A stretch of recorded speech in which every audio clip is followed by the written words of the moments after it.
welcome back. This is our double feature about this Rutul story arc. This wound up being quite long.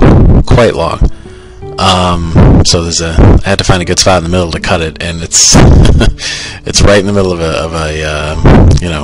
a dungeon, but should be too bad. I mean, just gotta get the next one ready to go. So right now we're gonna chap some more NPCs. I've missed quite a few on my last trip to town. And there's, a lot of them are still debating, Gallia's presence in the town. And let's see. This is a jail that Gallia's put in the town. And a lot of, people from different races are in there. And Turnus is suggesting that we just go in and break them all out. Now this is optional. It's completely up to the player. But of course we're going to do it. Let's go in and kick some butt. And there are a lot of troops in here, but of course, we're high level, so they're not going to last very long. And especially because I just got some new weapons from the shops. Galdor took that guy on one hit. You see that? These guys are going down any second. Yep. And so we're gonna, we've still basically been wandering around the town up to this point, but once we're done here, we'll go meet. Turnus's father. Well, we met him last time, but we'll, have a more substantial conversation with him, and then we'll find out more about the situation here. But now we're fighting a scout leader. Now, back when I did this game, I came up with a whole sort of color-coded ranking system for the soldiers, the Gallian soldiers. The scouts are like the lowest ones, and then you got the scout leaders. And I really can't remember all the ranks, but it corresponds to the color of their armor. So we'll be seeing more of that, as we go, as we get closer to the city. And because I had this one sprite sheet that was all, soldiers wearing different colored armor, and I figured I might as well use it. I had it, and it was a good way to, keep from getting too monotonous. Not have every single Gallian soldier like in that same, the same colored armor. So, right now, we're fighting a lot of scouts because this is outside, close to the edge of the Empire's border, so not sending, really seasoned troops out here, at least not to this area. And a lot of them are, in the city. Okay, so now we beat them, and we're going to let all these guys out. We got a whole, little menagerie of people from different races. And I don't know what that guy's supposed to be, maybe an orc or an ogre. And then we have some elves, dwarves, skeletons, griffin guy. But they're free, and we're done with here. And didn't cause too much commotion, I guess. Oh, sorry, yeah, I just sprung all those people, but okay. We got a little prostitute here, but Nova's not having any of that. Not sure why they listened to her, though. But I guess we got more important things to do. It's a police officer. And this is where his family's lived for many generations, like he said. And then we talked to his little cousin here. And there's an anecdote later where, they're really close, and he talks about how he would sleep on a bed that was really hard. So hard that he preferred to sleep in his helmet versus just putting his head on the ground. But he saved up money to buy her a nice bed and didn't buy one for himself. So that's a little... I can't remember where that is. Might have already seen it, maybe not. But now we're talking to the mother. I like how they all introduce themselves with their middle initial. That's actually from a gag from those Ernest movies, from the 80s with Jim Varney. And he always said, "I'm Ernest P. Worrell." So even the last name was from Ernest. So there you go. That's Turnus. You take Ernest and the Aeneid and some swears, and then you've got Turnus. And so now we have his father's home, and Turnus has always had a little bit of antagonism with his father. Turnus is, of course, very stubborn, really has no, consideration for propriety or anything like that, and the father is a much more kind of straight and narrow kind of guy, doesn't really rock the boat. And now Turnus is taking off his helmet, which is not as big of a deal as it probably should have been. I like how the sprite looks, but the face is off. I mean, you can't even really make out the expressions. It's just one of those low quality, faces. But I was looking through all of them at the time, and there was there wasn't really anything that I liked for it. And I can't just draw my own, or else it would look even worse. But I like how the sprite looks. I think that looks pretty good. But the actual face picture is, not one of the most satisfying moments in this game. So now he's discussing how the what do you call it? The galleons came to start developing in Rutul, and he reveals that he was actually voted in favor of the plan. And he was the tiebreaker because it was a simple majority that passed it. And so he's saying that he's looking at the bigger picture, but Turnus is not really about that. Turnus is always about you got to go with your gut, I guess. And they are going to and his father's trying to lecture him about that, but the problem is, normally this would be a good opportunity to sort of look at Turnus's flaws, but in this case, he's obviously right. Gallia's scum. You can't side with him.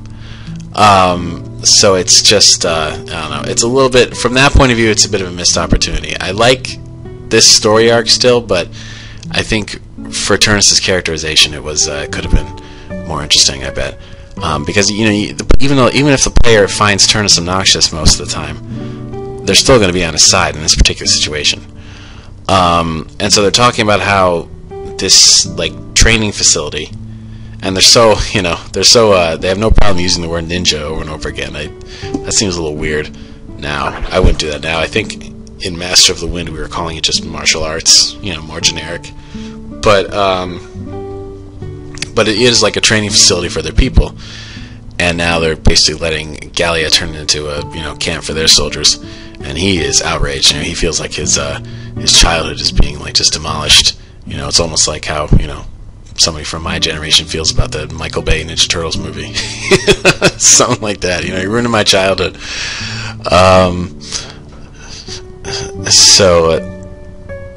That's that whole situation. And now we have another dream with Arius, and he's having a conversation with a friend of his. This guy's going to show up a couple times. Randall, and Randall's a bit of a bleeding heart, I guess. He's sympathetic to the other races, despite being in the Gallian army and having a very high rank. He's as high rank as Lysander. He's a general, and so that's causing some trouble. But Lysander is hoping to sort of, I guess, turn him around. Try to convince him, that he should be proud of the sort of genocide and stuff. But it's not quite working. So it's this guy winds up being pretty important to the lore, but that dream's over, and Arius makes a joke that he's curious to see what happens next. So it's almost like his dream left him hanging. He's got to wait a whole night to see the rest. So that's kind of funny. At least it wasn't as traumatic as the last one, but there'll be more that are not good. Alright, so this is what we'll talk about. This is Turnus's bed on the floor there, and then his cousin's bed was that nice one. We're going to go down here, and we find out that Turnus is missing. And, they're giving some kind of vague clues about where he might be, but nothing particularly helpful. And, the little cousin is talking. And I think she might give it away? No, I guess not. But it's just he goes out in this sort of grassy area that's right near the town, and we'll go find him.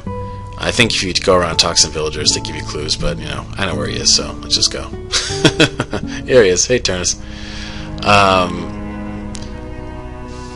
And he's very subdued right now. He's genuinely depressed.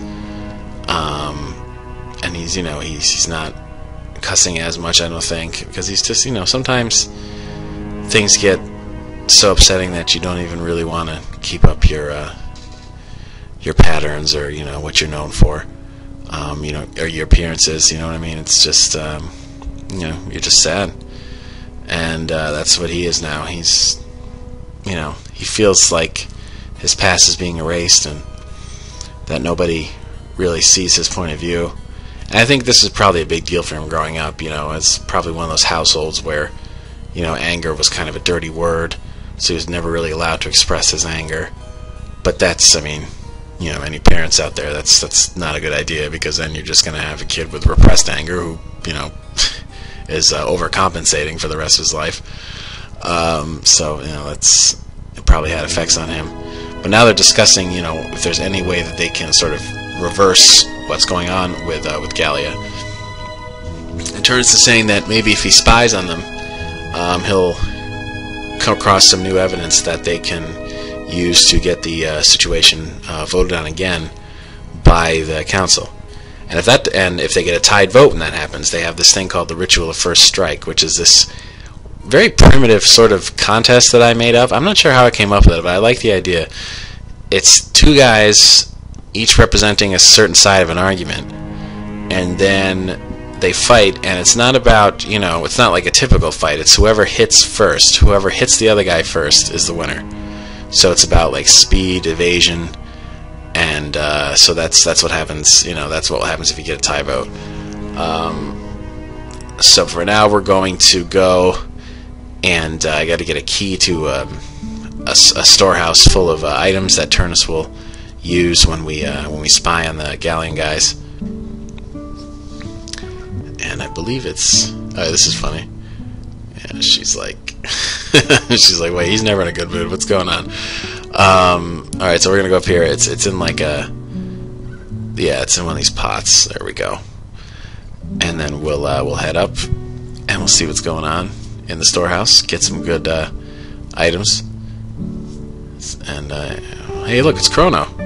I told you they all show up. Listen to this. Holy shit!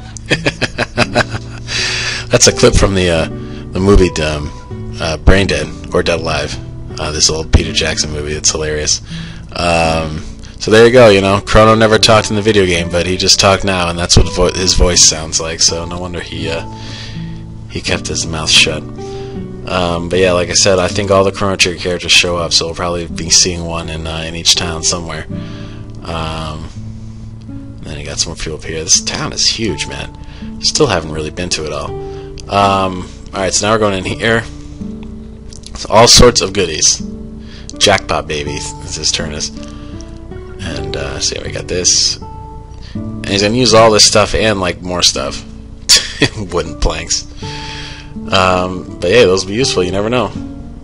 Get some items. And a few more things over here. Yeah, I guess that's it. Okay, so now we're gonna go into the campgrounds, and Turnus decided he's going alone. We're gonna have a solo dungeon with him, and I'm gonna have to stop in the middle of this. So I'll let you know when, because it goes on for a while, and if I cut it anywhere else, like if I were to cut it right before this starts, it would be the second half would be too long. So we're gonna go through here, and you can't step in any of this grass or else the guards hear you. So you gotta avoid things that'll make some noise. You gotta make the right choices here.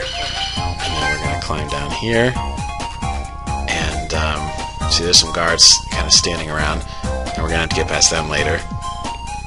And see, this guy is looking in different directions, and when he looks in your direction, you have to be hiding behind something or else he'll see you.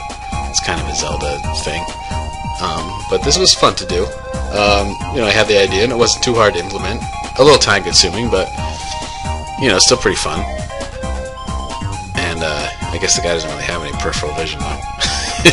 He only can see what's right in front of him. Alright, so then we're gonna drop down and hit these guys, and then I have to distract these guys by throwing a rock, and then we're gonna end this, and we'll pick it up in the second part.